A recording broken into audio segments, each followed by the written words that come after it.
Bonjour et bienvenue à tous, c'est Cécile sur la chaîne Livres ésotériques anciens. Aujourd'hui, je vais vous lire un article de Paul Sédir qui s'intitule La vigne et qui est extrait d'un article du Voile d'Isis de 1911. Voilà, donc comme je disais, ces petits formats servent surtout à avoir quelques écrits ésotériques de grands auteurs dont on ne connaît pas justement leurs travaux supplémentaires. Donc ça permet de se familiariser avec des écrits un petit peu plus courts, mais qui permettent de voir un petit peu leur philosophie également. Voilà, je rappelle que la vidéo n'est pas montée, que c'est une lecture agrémentée de commentaires, donc comme je le dis toujours, vous conservez ce qui résonne en vous et vous laissez de côté ce qui ne résonne pas. Voilà, donc c'est parti pour la lecture. La vigne. Le petit train avançait en haletant sur la voie unique entre les collines sinueuses que chauffait par intervalles le lourd soleil d'août. Entre les murs de pierre sèche, les vignobles étageaient le long des terrasses parallèles leurs rangées de cèpes. Les fossés bruissaient de l'eau des pluies récentes, et sous un ciel nuageux, les plants montraient, à perte de vue, un feuillage maigre et bleui à force de sulfatage. Ah oui, ils avaient déjà du sulfate à l'époque. Donc, je reprends dans le texte. Pardon pour juste cette petite, ça commence déjà. Alors, la saison était bien mal partie et les paysans gémissaient déjà. La récolte serait à peine la moitié d'une année ordinaire et probablement le vin ne pourrait se conserver. Et tous les soins supplémentaires et toutes les maladies, que ni les poudres, ni les liquides chimiques, ni les croisements ne parvenaient à enrayer. La ruine devenait bien possible, il en faudrait quelques bonnes années pour pouvoir se rattraper. Alors c'est rigolo parce que je vous lis ça à un moment, on est dans un contexte politique assez particulier et bon, c'est pour montrer qu'à l'époque il y avait quand même des produits chimiques aussi, mais qu'eux ils étaient un petit peu plus pour ça. Mais on voit où on en est arrivé aujourd'hui. C'est pour ça que ces textes aussi sont intéressants parce qu'on voit un petit peu la façon dont vivaient les gens à l'époque et leur façon de penser et aussi ce sur quoi ils se basaient en termes de passifs. Donc ça pouvait être assez intéressant. Alors ensuite, vous en avez de bonnes années, leur disait Andrea. À quoi cela vous a-t-il servi? Vous avez serré vos écus, vous ne vous êtes pas payé seulement un plaisir de plus, votre conseil municipal a-t-il arrangé les chemins ou fait quelque chose pour les indigents? Non. Eh bien, pourquoi voulez-vous que la terre soit meilleure que vous? Vous ne comptez pas, répliquaient les paysans, tout ce qu'on a dépensé en plants d'Amérique, en fumure, en engrais et en arrosage. Et là ça répond, ils vous ont servi à grand chose cette année, leur répondait Andrea. Et en effet, rien n'avait arrêté la maladie, la science des agronomes avait dû avouer son impuissance, et l'on retournait aux pratiques empiriques que rappelaient les vieux, assis sous le noyer, la canne au menton et le brûle-gueule aux dents. Oui, continuait Andrea, dans le temps où on promenait le bon Dieu dans les champs, mais aujourd'hui vous êtes trop malin. Votre bon Dieu, c'est le sulfate de cuivre, et ses anges, c'est les phosphates. Tirez-en donc quelque chose. Maintenant que vous avez épuisé la terre, vous avez eu la paresse de ne plus semer de pépins. Ce n'est pas naturel. Vous savez bien que si un homme ne prenait que du marc sans manger, il mourrait bientôt. Il ne faut pas forcer. Vous savez bien ménager vos chevaux et vos bœufs. Faites tout ainsi pour la vigne. Alors, je tiens à préciser que franchement, j'ai pris cet article un petit peu au hasard. J'étais contente de lire quelque chose de Paul Sédir. Je ne l'ai pas lu au préalable et je ne m'y attendais pas du tout. Et c'est incroyable la synchronicité qu'on a. Puisque, pour le rappeler aujourd'hui, on a un mouvement d'agriculteurs très prononcé en France. Et le fait de lire ce texte, c'est juste incroyable. Et ce qui est intéressant, c'est qu'on est quand même en 1911 et on parle déjà de cette de ces épandages, de produits chimiques sur la Terre. Et vous avez bien vu ce qu'il emploie comme terme. Il explique bien que la Terre quelque part meurt. Donc c'est intéressant. Et sachant que là, on était juste sur du sulfate de cuivre et du phosphate. Donc il dit bien, il dit pas qu'elle meurt, il dit vous avez épuisé la terre. Voilà, c'est son terme. Mais c'est vraiment...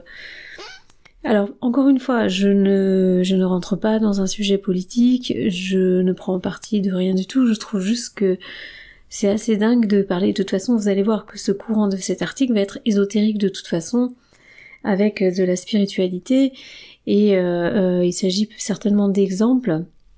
Mais on va rentrer en rien du tout dans une idée politique concernant les agriculteurs, je vous rassure. Alors, on continue. Et les paysans écoutaient sans rien dire pour ne pas avoir l'air d'être des girouettes, mais certains convenaient bien en eux-mêmes que ce monsieur pouvait dire vrai. Pourtant, demandai-je à Andrea, vous ne voulez pas ramener ces gens à l'église et au curé ? Pourquoi pas, me répondit-il. Eux n'ont pas besoin d'avoir des vues générales du gouvernement. Ils sont nés paysans, cela veut dire qu'ils n'ont qu'à obéir pour cette fois. Sache bien que le catholicisme est la meilleure des religions. Alors ça... Oui, mais quel rapport a-t-il avec les maladies de la vigne ? De très étroit, docteur. Et aussi avec les maladies du bétail et avec la grêle, la pluie, le vent et bien d'autres choses encore. Comment cela ? Mais d'une façon toute naturelle, tu sais bien que le propre de la religion de Jésus, c'est d'unir à Dieu la création tout entière, puisque c'est la religion du Verbe. Comprends-tu cela ? Alors on rappelle que comme même si ça part pareil, ça part dans le catholicisme et le christianisme, on est bien d'accord que Paul Sédir va parler de choses ésotériques, mais qu'à l'époque on alliait un petit peu les deux. Enfin, les sociétés secrètes étaient quand même à contre-courant par rapport au christianisme. Enfin, moi, c'est mon ressenti. Oui, à peu près, mais il me semble que j'aurais bien de la peine à l'expliquer à des philosophes. Oh, nous n'en sommes pas là. Il faudrait d'abord leur faire saisir la réalité objective de la religion. Ils n'y voient, eux, qu'un simple ensemble de formules subjectives. Ils ne voient dans les dogmes que des symboles intellectuels, et dans les rites que des symboles moraux. Le dogme est quelque chose par soi-même, et le rite contient par lui-même une vertu. Il est évident que si, en plus, le prêtre est un saint, cette vertu est plus forte, et s'il est un chenapan, elle diminue. Même pour revenir à nos moutons, il faut se rendre compte, pour s'expliquer l'influence d'une prière liturgique que peut avoir donc sur un phénomène physique que le cercle collectif d'une église embrasse plus que les hommes qui en font partie. L'Église catholique, par exemple, ne comprend pas seulement les prêtres et les fidèles morts et vivants. Elle enrégimente beaucoup d'autres êtres invisibles et invisibles. Ce sont d'abord les génies des nations qui la reconnaissent et les génies subordonnés qui leur obéissent. Elle comprend d'une certaine portion d'esprits infernaux et d'esprits célestes, des esprits de science et d'art propres à ces nations, les esprits des villes, des villages, des rivières, des montagnes, des forêts, des champs, qui dépendent des génies nationaux ou ethniques, les esprits des institutions politiques, civiles et intellectuelles, des machines, des maisons et des palais, bref, les esprits de toutes les variétés d'êtres et de formes matérielles, construits par la force de la nature ou la volonté des hommes qui ont donné leur foi au maître de cette religion. Alors je m'excuse un petit peu pour la lecture, comme vous avez vu, je suis pas toujours très à l'aise, mais c'est vrai que c'est souvent des phrases qui font des kilomètres et avec des termes anciens, donc c'est pas toujours simple. On pourrait donc inventer une physiologie spirituelle de la religion, de l'État, de l'industrie, de tout ce qui constitue la civilisation. Oui, répondit Andrea. Rappelle-toi toujours que la nature ne travaille que sur un seul plan, et que la même loi par laquelle l'astre se développe régit la graine, le savoir et la vertu et tout le reste. Vois-tu comment le royaume du ciel est semblable à un grain de sénévé.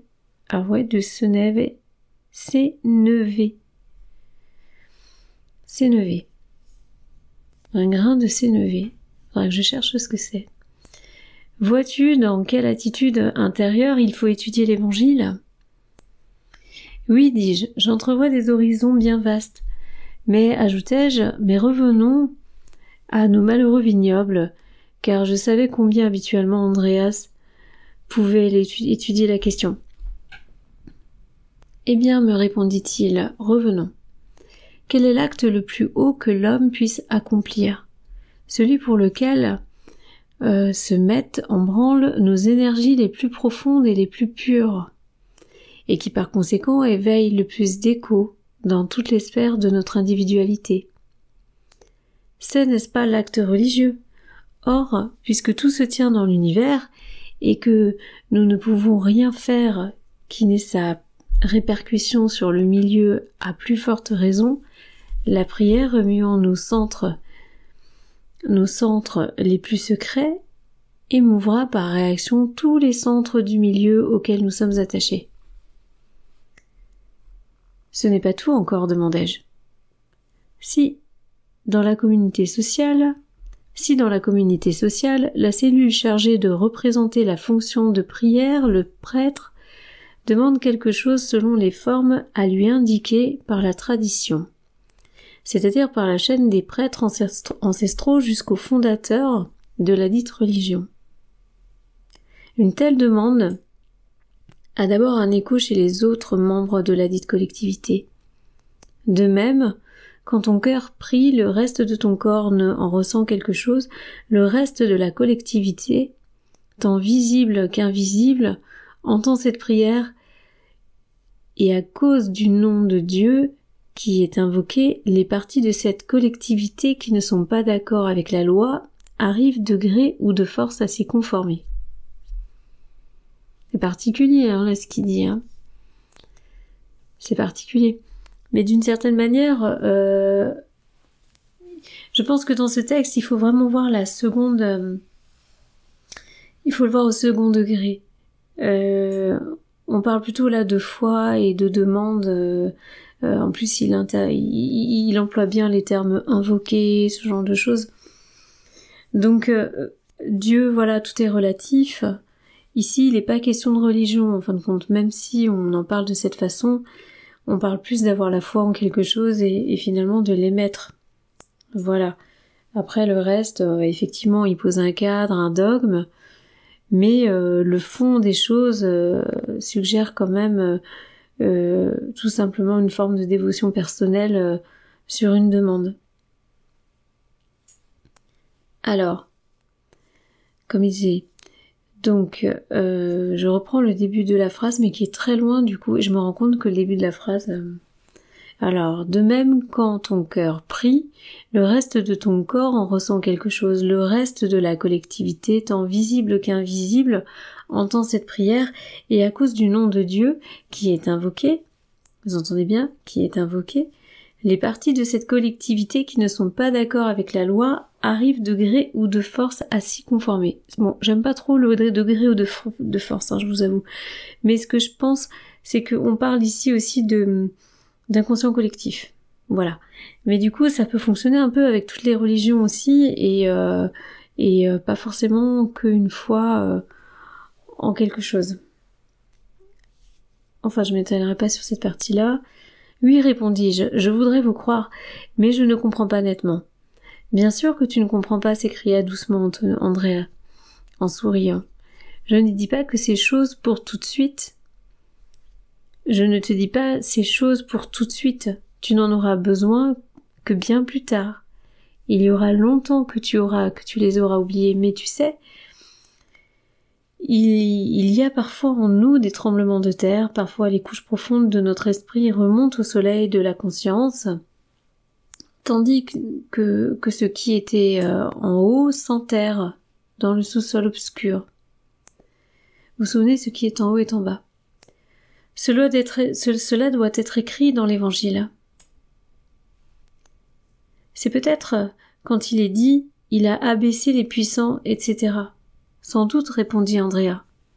Eh bien, quand le curé du village, avec l'instituteur, les enfants, quelques paysans et quelques bonnes femmes allaient promener le Saint-Sacrement, à travers les blés en chantant des psaumes d'une voix frustre, il y avait des assistants invisibles à cette simple cérémonie et ils écoutaient les mots latins, ou plutôt la foi qu'ils dynamisaient, ces mots leur apparaissaient comme des traits de lumière, des barrières de feu et des pointes. Et les petits êtres qui font la grêle et la pluie, ou le vent, obéissaient mieux qu'ils n'obéissent à ces tromblons que tu vois dresser ça et là dans les vignes. En gros, ce qu'il explique aussi, c'est que finalement c'est un ensemble, en fin de compte. Les petits êtres de la nature vont aussi réagir à des demandes de foi. Est-ce si simple que vous dites? Et oui, la nature champêtre est très sensible aux forces psychiques. Ça, c'est pas faux, par contre. C'est pour cela que les sorciers et les rebouteurs réussissent mieux à la campagne qu'à la ville. La religion est quelque chose de si naturel, le cœur est tellement le réceptacle de la vie, que l'un et l'autre trouvent leur expansion la plus normale en dehors des créations artificielles du génie humain. Là, il met en opposition les produits chimiques et la prière quand même. Peut-on chercher ici quelques raisons à l'échec des traitements chimiques dans les vignobles cette année? Oui, on le peut. La terre d'abord, qui est vivante. La terre qui est vivante s'habitue à peu près à tout, comme un simple mithridate. Ensuite, le produit chimique est mort la plupart du temps. Il ne peut donc donner ce qu'il ne possède pas. Il est donc pour le sol qu'un excitant, comme sont l'alcool et le café pour notre corps. En outre également, comme notre corps, la terre n'a qu'une capacité limitée d'absorption. Une fois saturée, elle parvient à la borne de son rendement et ne peut la dépasser. Alors il faut que le cultivateur cherche autre chose. Enfin, c'est le cas pour cette année et pour ce pays, la justice immanente émet parfois des décrets, lesquels sont exécutés en dépit de tous les artifices de l'ingéniosité humaine.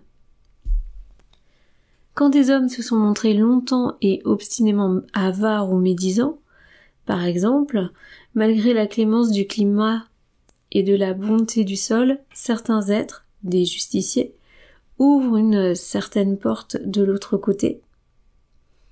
Alors l'avarice et la médisance humaine entrent dans un lieu où elles reçoivent de la vie.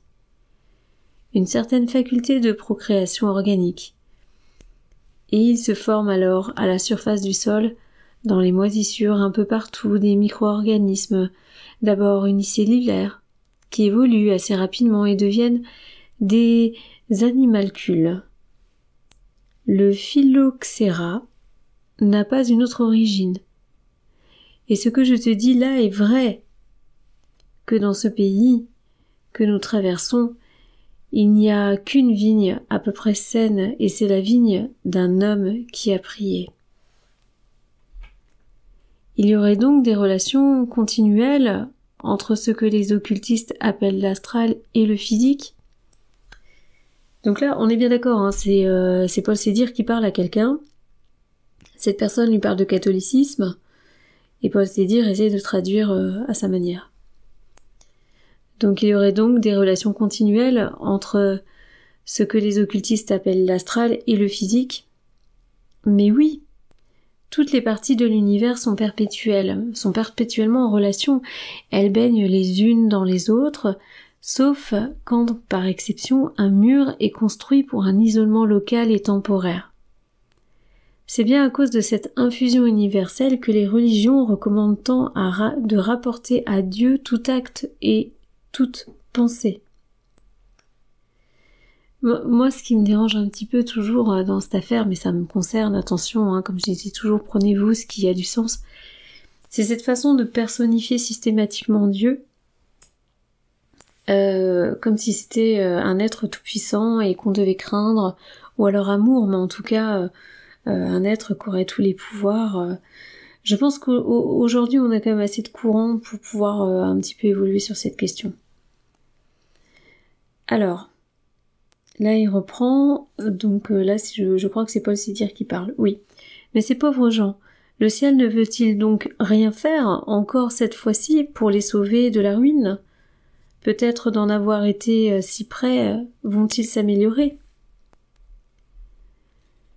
Cela fait bien des années que le ciel prend patience avec eux, dit Andrea. Cela n'a rien fait. Néanmoins, le bon Dieu a bien le temps. Si seulement il n'y avait parmi eux quelqu'un qui comprit ce qu'ils demandent. Il se pourrait bien que des souffrances leur soient évitées encore. Mais quoi ? Alors pourquoi ne pas prévenir cet homme dont vous parlez à l'instant ? Eh bien, on le préviendra, me répondit Andrea. Du ton dont on se débarrasse des questions importunes d'un enfant. Si les hommes arrivaient seulement à se douter de quelle incessante sollicitude ils sont les objets, par tous côtés nous sommes vulnérables. Depuis le corps physique jusqu'à l'esprit, nous effleurons la mort, ou plutôt des morts, plusieurs fois par jour. Non, l'homme ne cultive pas assez la reconnaissance. Ainsi nous voilà, que nous voyageons sans encombre depuis ce matin, et nous trouvons cela tout simple. Ah, nous sommes des ingrats. Et Andrea s'enfonça, les yeux mi-clos, dans une longue et taciturne méditation. Signé Sédir. Alors, c'est intéressant puisque en gros, on parle ici de foi tout simplement. Et Paul Sédir qu'essaye de ramener en fin de compte pour essayer de savoir s'il y a une corrélation entre finalement les plans subtils, les états modifiés de pensée et tout simplement les actions et les événements. Donc là, clairement, on est sur de la pleine conscience au final aussi. Donc on ramène ça à la religion. Aujourd'hui, on peut avoir d'autres termes là-dessus. Je vous laisse faire votre idée sur le texte. Ce qui est rigolo, c'est que ça arrive à un moment donné où on a pas mal d'événements. Mais ça permet de se ramener un petit peu à des choses peut-être plus saines, plus normales, plus naturelles plutôt.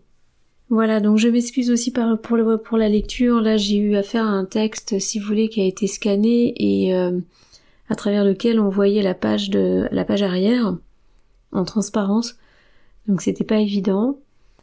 Mais voilà, ça permet de voir un petit peu ce que Sédir a fait d'autres comme texte. Et j'espère que ça vous aura plu et on continue sur cette voie. N'hésitez pas à me soutenir si vous le souhaitez.